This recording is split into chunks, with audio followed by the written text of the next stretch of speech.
James Comey, FBI director. He held meetings with top lawmakers yesterday over President Trump's bugging charges. Joining us now is Congressman Devin Nunes, a Republican from California. He chairs the House Intelligence Committee. Congressman, you were in the meeting with FBI Director Comey. Can you tell us if he says they are close to finding the leakers? Can you tell us that? No, the Gang of Eight meetings, Stuart, unfortunately are classified, and the fact that that meeting leaked out is something that it happens around Washington because people see people going into different meeting rooms, but it's not something that we can do. We have to, we can't talk about it. It's a problem. I knew you were going to say that. I have to ask the question. You know how it is, but there you go. I do. Thanks for an honest answer, Congressman. We appreciate that. And you would have not been doing your job as a journalist if you didn't ask me the question. Yes, sir. Thank you very much. Appreciate that. Now, President Obama, right before he left office, literally 8 days before he left office, he expanded powers inside the NSA, which allowed the agency to share vast intelligence apparatus freely with 16 other intel agencies. You could distribute the information all around, and he did that 8 days before he left office. Why do you think he did that, Congressman?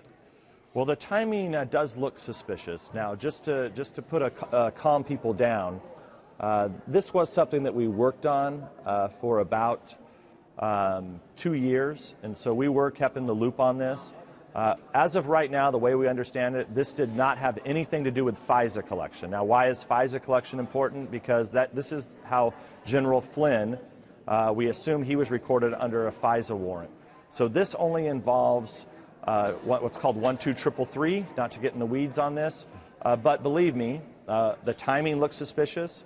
We are going to comb through this change in the regs. It's part of our investigation, and we're looking forward to getting to the bottom of it. It just makes leaking so much easier because so many more people have stuff to leak. That's the way I'm reading it. Congressman, I'm sorry, I've got a limited amount of time, and I know that you're on the House Ways and Means Committee, and I want to draw your attention to Senate Majority Leader Mitch McConnell, who yesterday says tax reform might take longer because of Obamacare reform, and we might not get it done by August.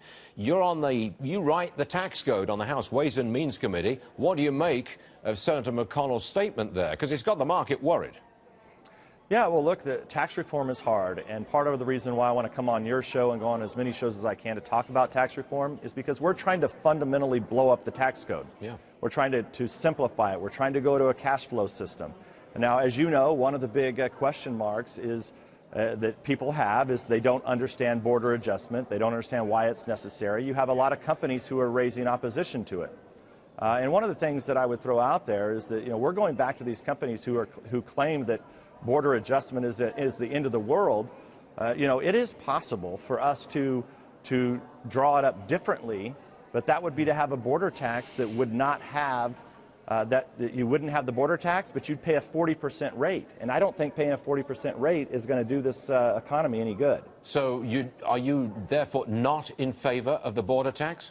No, no, no. The border adjustment is absolutely necessary. Okay. This is my point. But you have companies out there who I think, number one, don't understand it. Number two, are not getting Congress the right information. But number three, at the end of the day, if they don't want it, they can just pay a 40% tax instead of a 20% tax, because that's essentially what you'd be at. And so I think we have to start to work through these numbers with these companies and really decide, do they want to have a border adjustment with a 20% rate, or do they not want to have a border adjustment and pay a 40% rate? That's really what we're looking at. You, sir, are right in the middle of all the major stories of the day. House Intelligence Committee, Ways and Means Committee, taxes, espionage. You cover it all. I don't know if you ever get time to sleep, but thanks very much for being on the show, sir. We appreciate it very much. Stuart, thank you. I enjoy it. You enjoyed it? I do. I like you. I like your accent. That's so cool. Thank you very much indeed, Congressman. All right. I like yours too. Thank you.